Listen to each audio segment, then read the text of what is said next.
Okay, before I begin here, I want to apologize for the fact that the mic sometimes cuts in and out. I try to position myself so that doesn't happen, but it seems to happen anyway. So at some point, I will get a better mic. Before we look at the ideal gas law, we have to backtrack and talk a little bit about pressure. That's something that should be covered in 3A, but at least when I teach 3A, there never seems to be enough time to talk about fluid statics. So we all know what force is at this point. Pressure captures the notion of how concentrated the force is, I suppose. If you have a large force applied over a small surface area, we call that a large pressure. And if your force is distributed over a very large area, that would tend to reduce the pressure. So the definition really of pressure is force per area. We're not taking into account the vector nature of force. If you were to do that, it would be a little bit more complicated. But force over area. So the units we're talking about down here, the SI units would be newtons per square meter. We've got a name for that. Mr. Pascal has been honored with the Newton per square meter. So it's abbreviated PA. If you solve this equation for force, of course, you get force is pressure times area. So multiply the pressure by the area to get the force. Anybody who's ever filled up or filled a bike tire with air, maybe your bicycle tires require 60 pounds per square inch. Pounds per square inch would be another unit of pressure. That's not SI units. But notice that if you were to take pounds per square inch and multiply by square inches, you would get a force in pounds. I'm going to get to this number in a second, but we are all walking around at the bottom of an ocean of air all the time. It's called the atmosphere. And the pressure that we're immersed in due to all that air above us from sea level up to the top of the atmosphere, the pressure is 14 pounds per square inch. And if you think about your eyeball, the surface of your eyeball is about 1 inch by 1 inch. So take the atmospheric pressure of 14 or 15 pounds per square inch times the 1 square inch of your eyeball, and you're talking about a force of 14 or 15 pounds pushing in on your eyeball. Let's get this stupid joke out of the way. Maybe this will help you remember. This is a picture of Newton, not Pascal. See how Newton is embedded in this square meter? 1 Newton per square meter, we call that a Pascal. Maybe you've heard of this silly contrast to emphasize what pressure is. An elephant, of course, weighs far more than a human being, but let's see here. An elephant's got 4 legs, so let's say that 1/4 of an elephant's weight is over each foot. I don't know what an elephant weighs. Let's say it's 2,000 pounds. So that's 500 pounds on each foot. Well, 500 pounds distributed over this rather broad foot could actually be a lower pressure than, well, a human being has 2 legs. Let's say they weigh 200 pounds, 100 pounds on each foot. 100 pounds concentrated on this tiny little, well, I guess I'm neglecting the fact that part of the weight is on the ball of their feet. Maybe they're leaning back on their heels. You get the idea. It's conceivable that you could actually have a higher pressure here than here. So would you rather be stepped on by an elephant, 1 foot of an elephant, or the high heel of a woman? Okay. Narrow knife blade, high pressure. Right. Why is it easier to cut something when a knife is sharp? Because the surface area of the cutting edge is smaller. If I go back to the definition here, if you apply the same force, that would be the force that you're applying to the knife, that same force applied over a smaller cutting edge would mean a greater pressure, and you'd have more success in cutting through your cheese. Of course, you know that if you've cut tomatoes, right? It's really difficult to cut tomatoes with a dull blade, but as soon as you get that blade nice and sharp, it just goes right through it like butter. Okay. Well, pressure does not have to come from forces like the forces that exist between an elephant's foot and the ground, or the force between a knife and a block of cheese. Pressure also exists due to the forces between tiny submicroscopic particles and surfaces. So here's a little box with some, let's call them gas particles inside. You can't see a gas particle. It's much smaller than anything you could see under a microscope. And you probably have known this since, since high school, that you can think of a gas as a collection of tiny little particles bouncing around inside their container. That's called the kinetic theory of gases.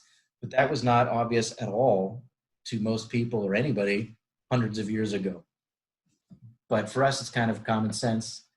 When those things bounce off the walls of their containers, their momentum changes. Remember, if your velocity changes, your momentum changes. So at each of these little collisions between a submicroscopic particle and the walls of the container, there's an exchange of momentum. And we know from Newton's second law, this is the alternative statement of Newton's second law. Instead of F equals ma, you could say that force is the rate of change, the time rate of change of momentum. If there's an exchange of momentum, dp dt, there must be a force. So every time these particles bounce off the walls of their container, they apply a force to the wall, and that translates to a pressure. Well, as I pointed out a couple minutes ago, you're always immersed in a fluid of particles bouncing around in all directions. That would be the atmosphere. And just consider a really tall column of air that extends from the ground all the way to the top of the atmosphere. Well, the pressure that exists right here, that pressure pushes down as far as the lower particles are concerned, and that pressure pushes up as far as the upper particles are concerned. So whatever pressure exists right here must support the weight of all of these particles, the weight of all of these particles. The pressure that exists right about here would need to support the weight of all of these particles. So hopefully you see that as you descend down in the direction of the gravitational field, the pressure would need to be greater and greater because the pressure has to support a more and more massive column of air. And that's why they've drawn these particles close together down here at the bottom. The density is higher than it is up here.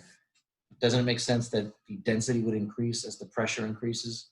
We'll talk more about why that should make sense. Here's that number I mentioned. PSI is another way of writing pounds over square inches. I guess it's worth memorizing that atmospheric pressure is about 15 pounds per square inch. No, we don't need to memorize these terms. This is not for us. Okay, here are the three different values for atmospheric pressure depending on your system of units. And there are some other commonly used systems like, or units like millimeters of mercury, but we're not gonna mess with that. Occasionally we'll use pounds per square inch, but more commonly we'll go with atmospheres. You should note that the atmosphere is not the SI unit of pressure, but it's a very convenient one. What's the pressure of the atmosphere at sea level? And I think it's 0 degrees, it might be 20, but I believe it's 0 degrees Celsius. We just call that pressure 1 atmosphere. So that's not a cash machine right there. That's not automatic teller machine, ATM for atmosphere. And you probably should memorize this next number. It comes up so much, you don't want to have to refer to your note card if possible. 101.3 kilopascals, 1,000 pascals. So we're very accustomed to atmospheric pressure because we live in it all the time. If 1 atmosphere of pressure is 100,000 pascals, that tells you that the pascal is a very small unit of pressure by human standards, or shall I say by terrestrial standards. Pascal is a very small pressure. The atmosphere is more like 100 or 101,000 pascals, kPa. And you could write that like this. So I think it's worth remembering that in SI units, atmospheric pressure is 10 to the 5th. Okay, this is something that would have appeared in an earlier chapter, but we need to go over it real quick because it shows up often enough in a homework problems for thermodynamics. So consider a little volume of water under the surface of a lake, for instance. It's a little rectangular sliver, and the surface area of the top, see this top face and bottom face? I'm calling that surface area A. And it has an infinitesimal thickness, dy. Now, the water on top is pushing down on this slab, and I'm calling that force F1. The water on the bottom pushes up. Maybe you're wondering, why is that? Why, why would the water push down on the top and up on the bottom? Well, I should get another graphic for you, but just always assume that the pressure is applied normally to the surface and inward. Pressure applies a force perpendicular to the surface and inward towards the interior of your volume. Okay, why did I draw this arrow longer? Well, for the same token that, or for the same reason, that these particles are more bunched up down here. The farther you go in the direction of the gravitational field, the more weight you have to support above. So the pressure would need to go up as you move down. Okay, so I'm assuming the force from the bottom is greater. Now, don't forget that this thing has mass. This is just an imaginary box here enclosing water. Water has mass, hence there's a force on it due to gravity. So this is mass times G. I'm calling it dm because if it's infinitesimally thin, then it's really an infinitesimal quantity of mass. So now I'm ready to do or this is close enough to a free body diagram. Also note that the positive y direction, I'm considering that to be down, deeper into the water. Okay, if this piece of fluid is really in equilibrium, and think of a lake, a calm, placid lake. There's no currents, no waves on the surface. Everything's in equilibrium. So the net force on this slab should be 0. Let's add up all the forces. I see 3 of them. Okay. And here I've used the relation between force, pressure, and area. The force due to the pressure on the top face here would just be pressure times area. So that's the, well, F2 is what comes first in the equation because that, you know what I just realized I did? Darn it, look what I did. I called down positive, and then I screwed up all the signs here, right? Shouldn't F2 be in the negative direction? F1 is in the positive direction, and the weight is also in the positive direction. So I goofed that, but it actually doesn't matter because they're all off by a factor of -1, which means it's still the same equation, right? If I multiply the whole equation by -1 on both sides, that would be the way it was supposed to look anyway. So, okay, no harm, no foul. Force is pressure times area. Let's not forget that for a substance of uniform density, the mass of that quantity of material should be the density of the material times volume. We looked at this, or you've seen this in a previous class. Density times volume is mass. Now I'm calling it dV because remember, this is infinitesimally thin. So we're talking about an infinitesimal volume. What's next? Well, dV, what is the volume of this rectangular box? Take the surface area A and multiply by the thickness, base times height, basically. Make that substitution. Now we have a common factor of A. Let's divide that out. And what I've done here, P2 minus P1. Well, as you're moving down through the water, dP is a good term for the infinitesimal increase in pressure as I go from the top face to the bottom face. The pressure is increasing as we go down. So P2 minus P1, I'm calling that dP. And this is the fundamental result. If you're good at memorizing things, you should memorize this because this is a good starting point for some problems. But I'm going to continue or go a little further with this because when you see something like this, hopefully, like me, you have a compulsion to integrate. So here's the equation rewritten, but now I will integrate both sides. Let's look at the right side first. dy, so my integration variable is the y coordinate. I would like to integrate from the surface where I've put the origin. So y equals 0 is at the surface.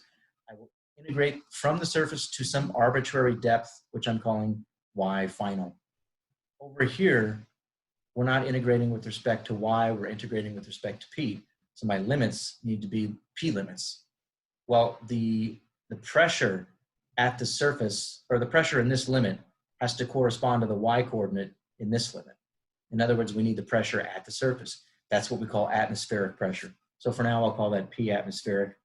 And then the upper limit of pressure must correspond to the upper limit for the y coordinate. So down here, I'm just going to call that, I could have called it P final really, but I'll just call it P. So it's understood that this is the pressure at this arbitrary depth y final. Those of you who are math conscious are recognizing you're really not supposed to use the same variable here that you use here. This is a dummy variable that disappears after you do the definite integral. But in physics books, nobody ever seems to care about that. So it's understood, integrate first, and then this is a particular pressure at this particular depth. Okay, antiderivative of dP is P, evaluate at your limits. You get the change in pressure between the two positions. And notice these are just constants, right? Roughly. The density of water does actually increase very gradually as you go down towards the bottom of the ocean, but very gradually because water is almost impossible to compress. So the density is not going to change by much. Same thing with 9.8. The depth of the oceans is nothing compared to the radius of the Earth. So there is no significant change in the free fall acceleration as you go to the center or as you go towards the ocean floor. Okay, so integrate dy, you get y to the first power, plug in your limits. Here's what you've got.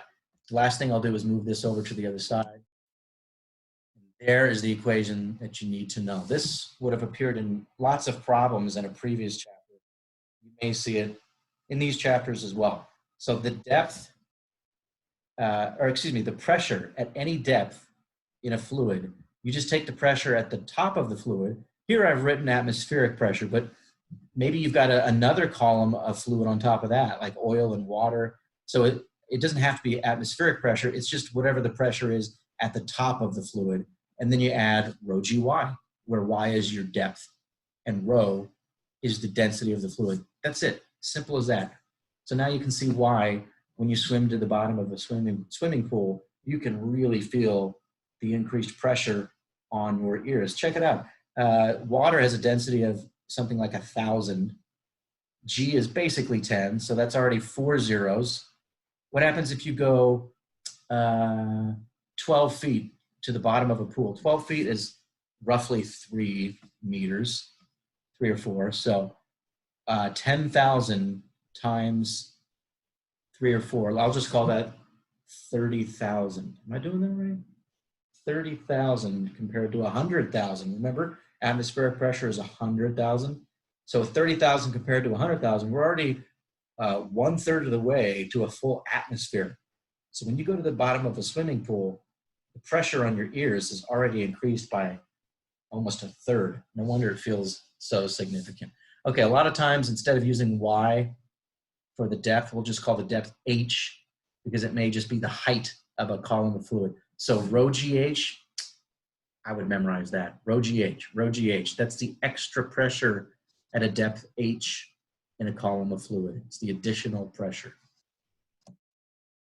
Okay, another important point.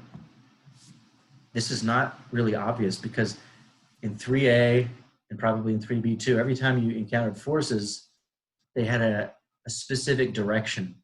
But what's kind of odd conceptually about pressure is that it acts in all directions. As far as this can of beans is concerned, the water pressure right here, just to the right of the can, applies a force to the left because that's the direction perpendicular to the can. And that means that on the top of the lid, the pressure's got to apply a force downward because that would be the direction normal to the surface. Kind of weird, right? Like, which is it? Down, left, up, right? It's all of them. And even weirder than that, instead of thinking about the can, imagine a little quantity of water right here. Which direction would the pressure from this water apply a force on this little bit of water? It would be to the right.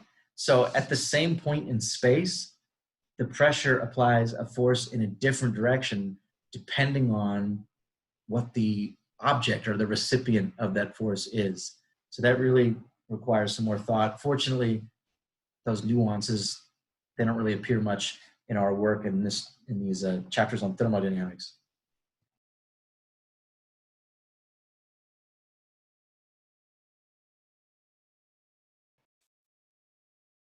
They say a picture is worth 1,000 words.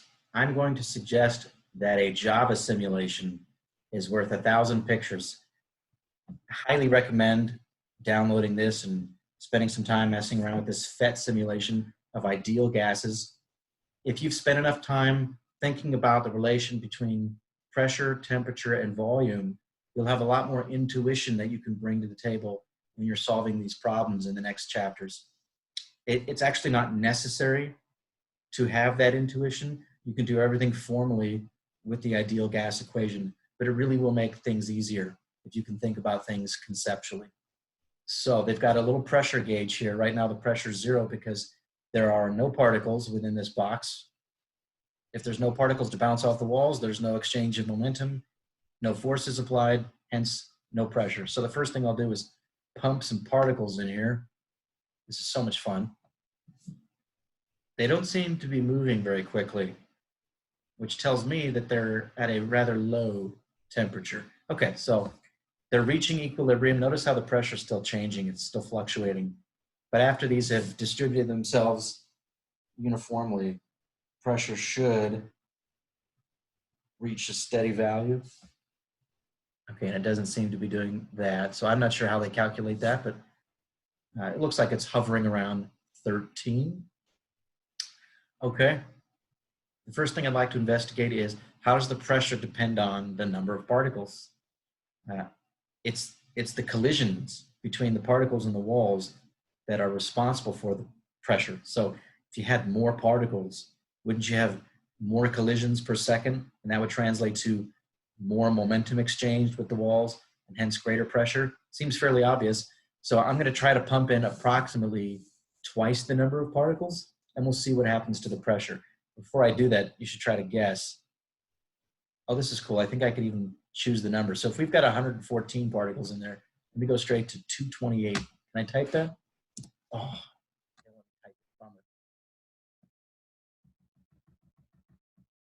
that would take forever.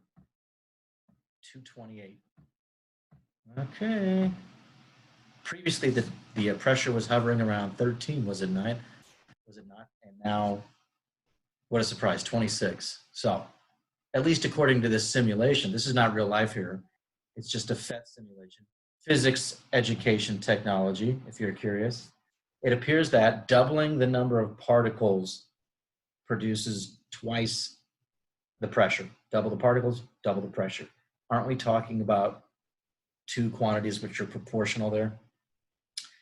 Now you could say double the particles, or you could also just say double the number of moles. Moles are just another way of counting particles. So twice the number of moles should mean twice the pressure. Let's check this. What if I triple the number of particles compared to before? Instead of 13 atmospheres, 13 tripled would be 39 atmospheres. So what did I have originally? 114. It would need to be 300 and let's see, what's 14 times 3? Is that 30 plus 12? 342. Okay, don't judge if I'm wrong about that, but 304, woo, overshot. 342. Okay.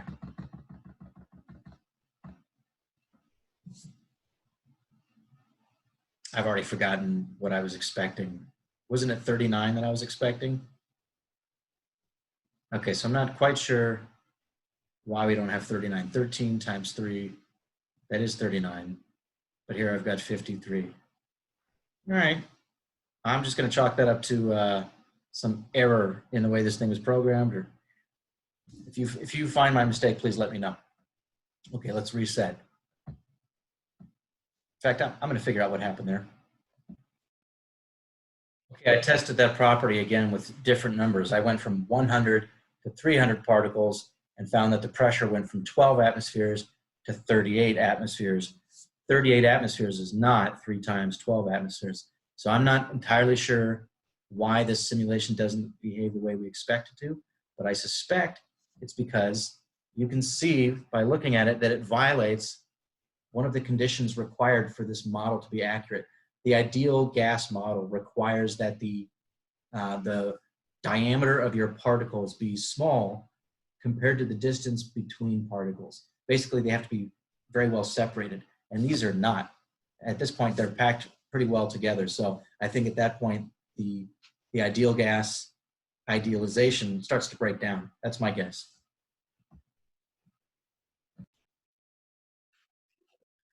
Okay, I just realized that I may not have been sharing the proper screen during that entire discussion. I really hope so. I'll find out after I've converted this video. But I'm fairly certain that I am sharing the proper screen now. Here's a statement that pressure should be proportional to number of moles, or pressure should be proportional to number of particles. Let's investigate another relationship. So this time I will pump in 100 particles. We'll observe the pressure. And now I'm going to grab this handle over here and change the volume. So it looks like the pressure is beginning to hover around 12 atmospheres. Let me squeeze this box down to about half the original size. So if you think about it, if the particles are now occupying half of their previous volume, wouldn't they be colliding with the walls of the container something like twice as often? So you might expect twice the pressure. Let's see if this 12 atmospheres does shoot up to something like 24 atmospheres. So I'm going to do my best to eyeball this and make it half the volume.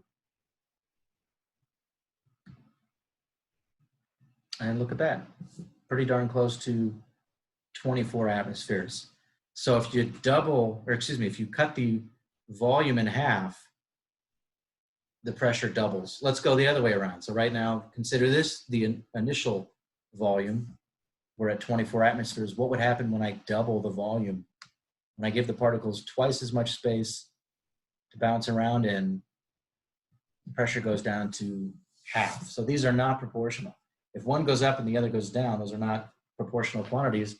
In fact, wouldn't those be inversely proportional? So here is the statement of the proportionality between pressure and the reciprocal of volume. I've made two simultaneous statements about proportionality between pressure and two other quantities.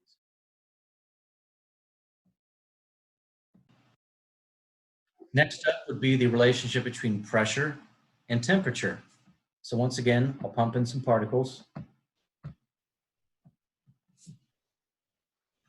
And down here, we can adjust the temperature by turning on a flame underneath the box or putting a bucket of ice underneath the box. So I will dump some energy into the box, and we expect that to raise the temperature based on our experience in real life, right? So the temperature is currently at 300 kelvins, and I have not yet defined the Kelvin scale, but I'll point out right now, 300 kelvins is roughly the temperature in which you live. Room temperature, body temperature, I think it's like in between those two temperatures. So mammals exist at about 300 kelvins. Okay, let me turn on the flame and let's watch what happens to the temperature.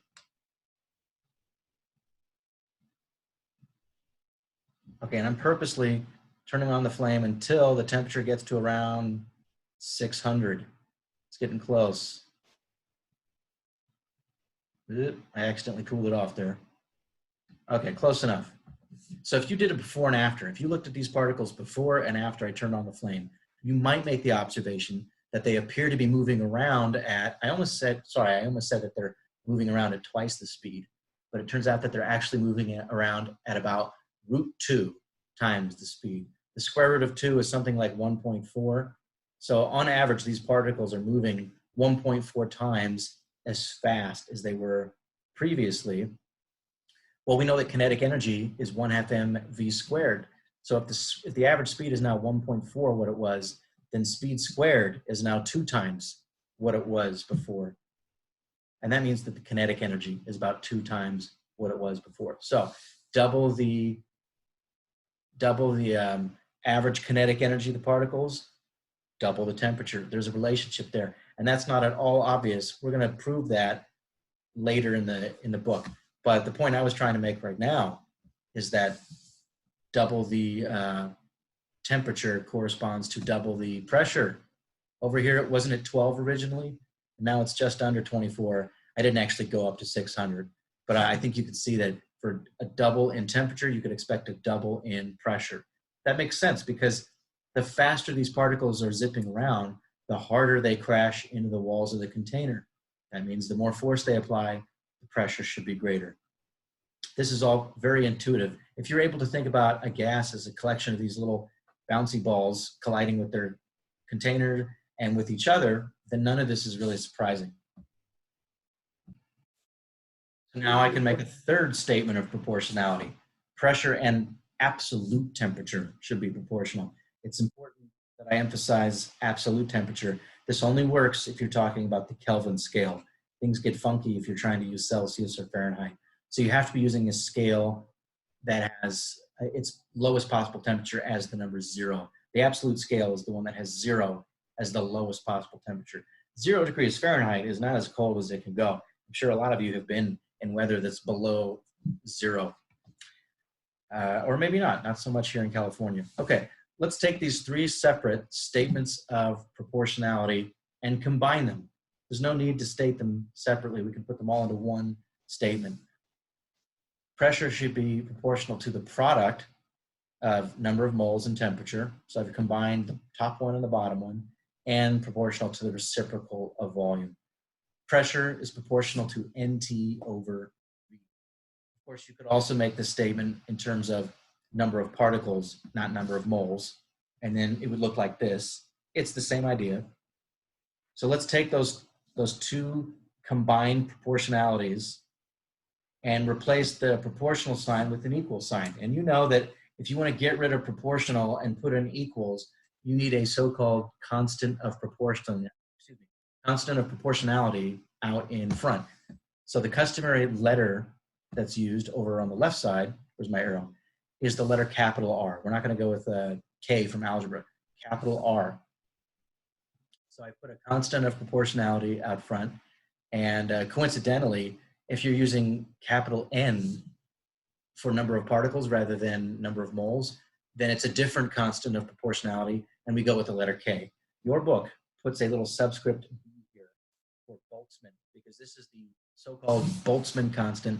Your book wants to distinguish this from the spring stiffness. Remember the K for the constant of the stiffness of a spring? I'm not going to bother with the B because it's usually clear from the context. How often are we mixing springs with ideal gas problems? Not often, so there shouldn't be much reason for confusion there. Okay, and then the last thing here to make this more familiar, take the V, put it on the other side, and then most of the time these equations are written, the capital R is put between N and T, same thing over here. These are the equations that you may be familiar with if you've taken chemistry or some other physical science class. PV equals nRT, the Pervenert, as I like to call it, the Pervenert law. PV equals nKT. These equations are equivalent. You should probably memorize both of them. Let's look at the relation between these constants here. Clearly, NR must equal big N times K. They have to be the same because they are part of the same equation. But also, we know that the total number of particles, you could just count the number of moles and then multiply by how many particles are in a mole. Remember, that's Avogadro's number. Huge number, 10 to the 23rd, right? Or really 6 times 10 to the 23rd. So if you substitute this in for big N, then in the red rectangles, you have these 2 quantities which must be equal. Of course, divide out the number of moles, and you could solve for K, and you're left with that. This is Avogadro's number on the bottom there. So it's worth knowing the relationship between Boltzmann's constant and the so-called ideal gas constant. That's called the ideal gas constant. And it's not hard to remember if you think about their orders of magnitude. K is a super small number because you're dividing by Avogadro's number. Sometimes I say avocado to be silly, and it's catching up.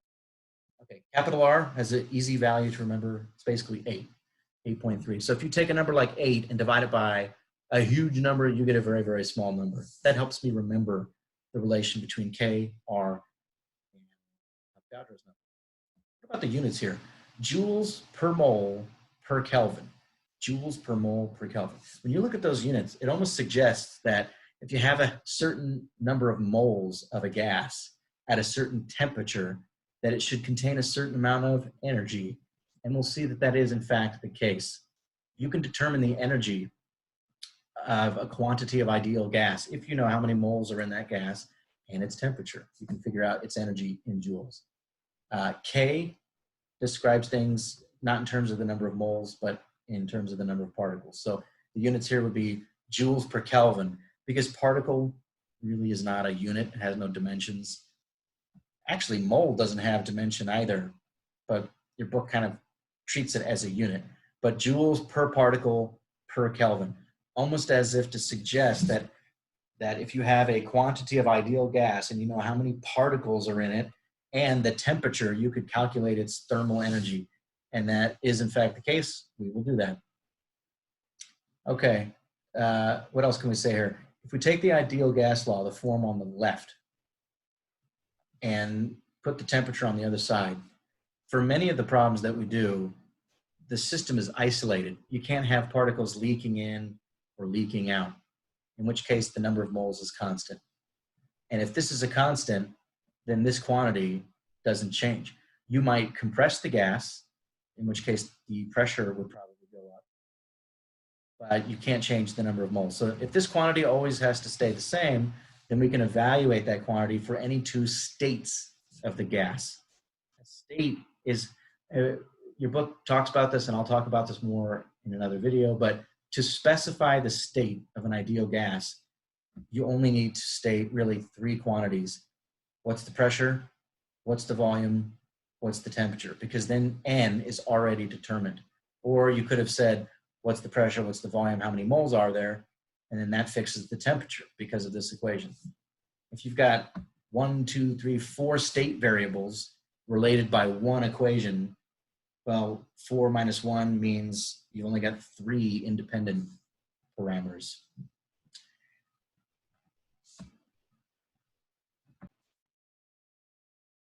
So this equation here will be your starting point for several of the homework problems in this chapter. Get used to that equation, but you must know when it's applicable. It must be a closed system where the number of moles does not change. And of course, you have to be talking about an ideal gas. You can't apply this to a fluid like water. Let's look at some other things conceptually. Let me reset this here. I'll leave it the way it is. Very often you will have to inquire about, for instance, let's see, what happens if the pressure remains constant, but you decrease the volume? Think about that for a moment. How could you decrease the volume of this ideal gas while keeping its pressure constant? Because usually if you decrease the volume, your particles are going to be bouncing around in a smaller space, which means they'll be colliding with the walls more often. That would indicate greater pressure. So how can you compensate for that? In order to keep the pressure the same, despite the fact that you're going to have more collisions, those particles would have to be colliding at lower speeds, which means you need to lower the temperature. So there's an option here to keep the pressure constant, and I think they're allowing me to change the volume. Yeah, so if I click this option, so what they mean here is keep the pressure constant, it's the temperature that's going to change. So if I decrease the volume with the pressure constant, notice the 22 won't change, but these particles are going to have to slow down as a result.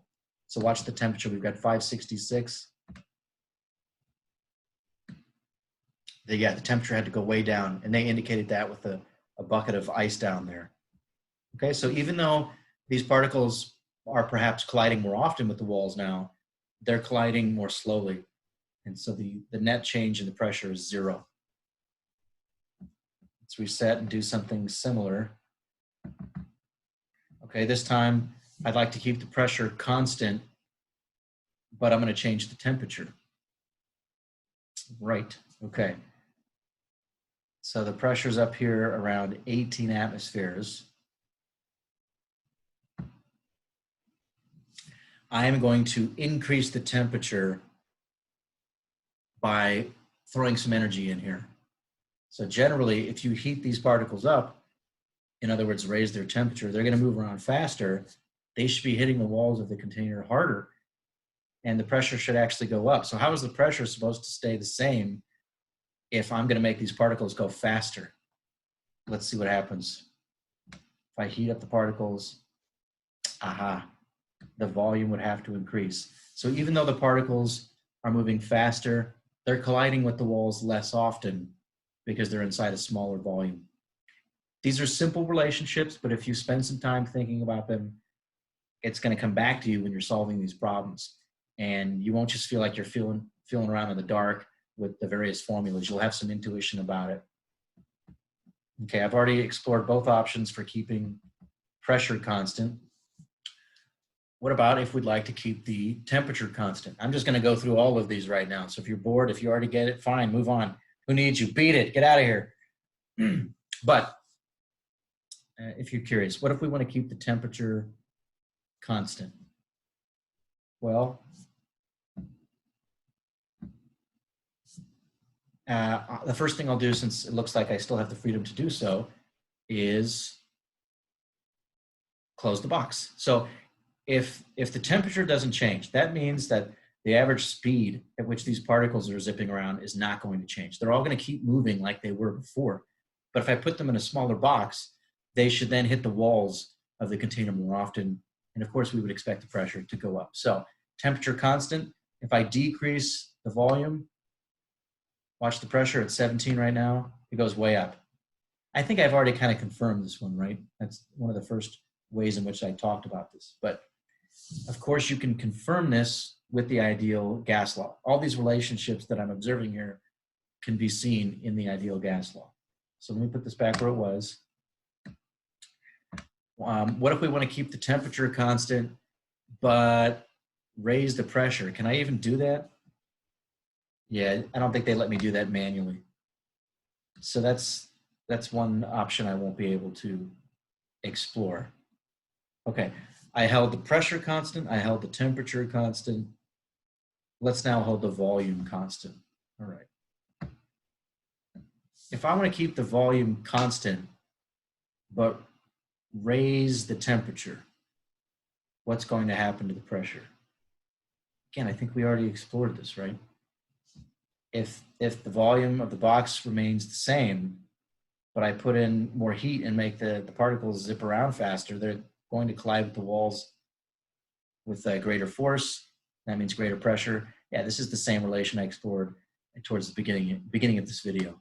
So let me dump in some energy till I get this temperature up to like 600 kelvins. Yeah. Okay, I won't beat this dead horse because we already looked at this. Spend some time messing around with this simulation. There are others on the web as well. And the last thing I need to talk about before just working a bunch of homework problems would be phase changes. I should probably look at the constant volume gas thermometer also so that we can define the Kelvin scale. We'll look at the Kelvin scale. We'll talk about phase changes. That's one of the most interesting things in the chapter, actually, is those phase diagrams. Really spend some time with those phase diagrams because they're not at all common sense. There's all sorts of surprises in those phase diagrams. And then the last thing I do for this chapter will be just to work a bunch of problems.